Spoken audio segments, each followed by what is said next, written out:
Narito tayo ngayon upang matunghayan ang napakainit, nagbabaga, talaga namang pinag-uusapan at latest na inaabangan ng lahat. Ang latest update sa buhay ni Ate Erica at ang gulong nangyayaring kasalukuyan sa pamilya nila.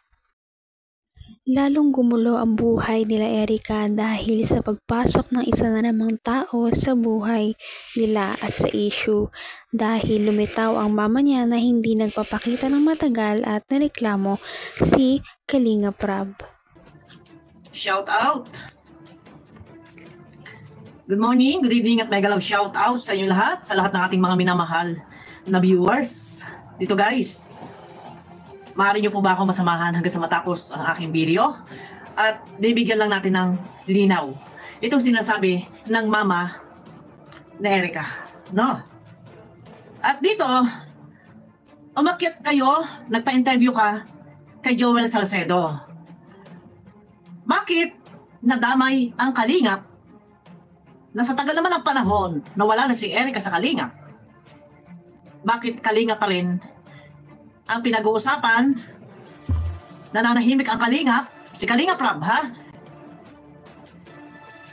Di ba?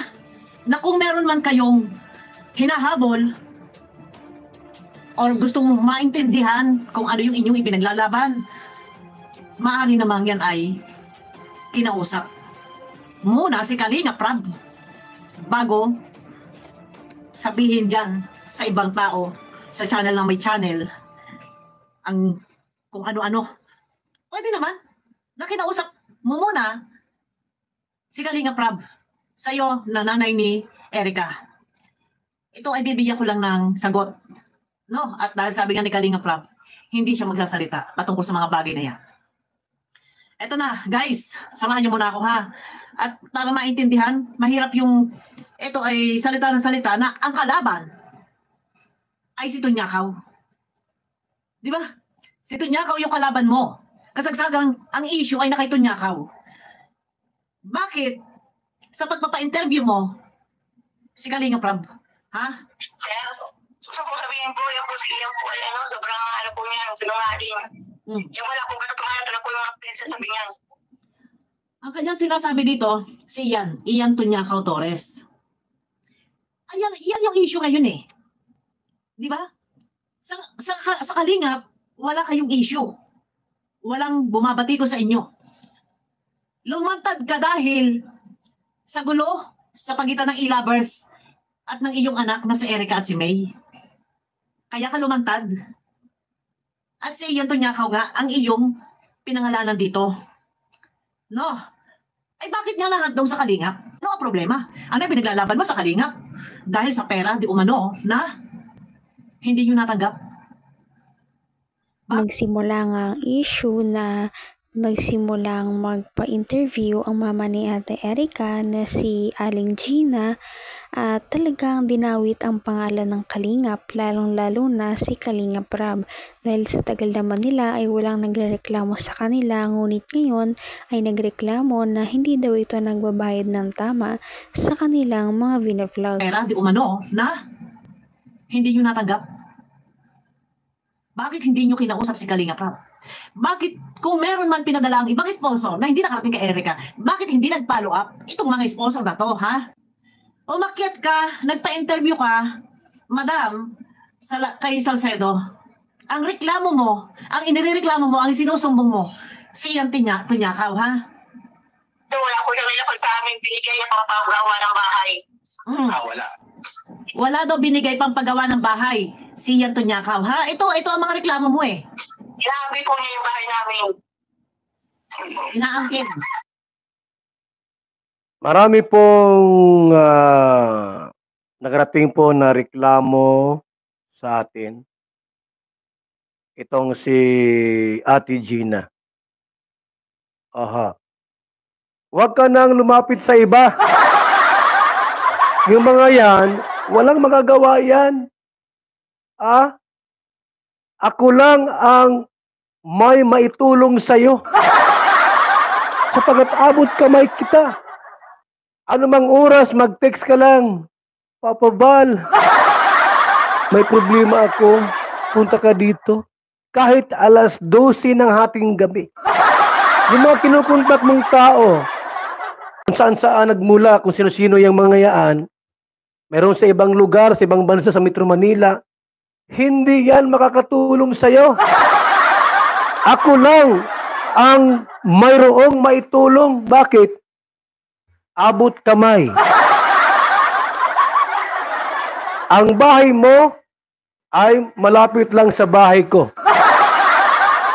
Anytime na kailangan mo ako, magsabi ka lang, kaagad-agad. Pupuntahan kita. Ate Gina. Kaya tama yung paglapit mo sa akin ngunyan. Ang dami mong problema. Pati pala si Miss Tunyakaw, problema mo na. Pasan mo ang mundo. Ako'y naaawa po sa kanila po, mga kaibigan, mga kalinga. Tulungan po natin sila na makuha po ang hustisya. Sapagkat sila po'y aping-api. Aping-api. Sabi po ni Arthur Shelby, Marami ang kinwestiyon ang sinasabi ng mama ni Ate Erica na si Aling Gina dahil marami nang natulungan ang kalingap at ngayon pa ba sila magloloko at hindi magbabayad sa kanilang mga vlog? Talagang tumutulong lamang sila ng tama at kaya naman ang bash ay napupunta na naman sa pamilya ni Erica. Una, magastos doon, tapos hindi kayo papansinin. Kay Val Santos Matubang kayo lumapit. Lahat sa akin ang gastos. Ipakukulong natin lahat, pating lolo mo. Yun yung lolong binanggit mo dito. Lolo ni Erica. Ito ba'y tatay mo? Baka ampun ka lang. Yakin mo na baka hindi ka anak. At gusto mong maidemanda at makulong. Tutulungan kita. Huwag kang lumapit doon sa mga walang alam. Sa Manila, ibang bansa, o sino yung kausap mo, wala silang maitutulong sa'yo. Ako lang. Ang may maitutulong. Malapit sa last part na gusto nila makarating kay Rapitor po. Wala yan! Alis yan? Ako lang ang makatulong sa'yo dito. Bakit? Abot kamay, di kita. Anong sunod mo? Di kita iiwanan. Ate Gina. Wala kang gastos dito. Mapatulpo ka, makakuha kang pamasahe. Mapa-schedule ka. Tapos, ang gagawin ng mga staff niya, tawagan mo si lolo mo. Sino yung ireklamo mo, Miss Gina? Sorita. Ay, reklamo ka po si Ina Tunyakaw Torres. Bakit?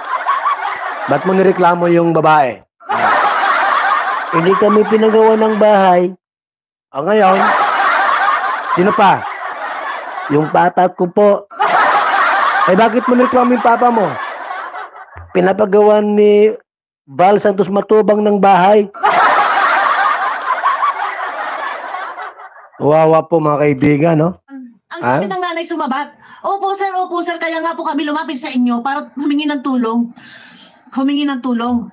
Kasi nga dinudurog daw sa Erica. Eto guys, at kailangan kasi simulan muna natin. Saan dinudurog si Erica? Ako love na love ko yan. Si Erica. Since birth, love na love ko yan. Mahal ko yan si Erica at Grabe talaga ang mga revelasyong nalaman natin sa video na ito. Ano na kaya ang mangyayari sa pamilya ni Ate Erica? At hanggang dito na lamang muna magtatapos ang ating napakainit, nagbabaga at pinakainaabangan na latest issue ni Ate Erica.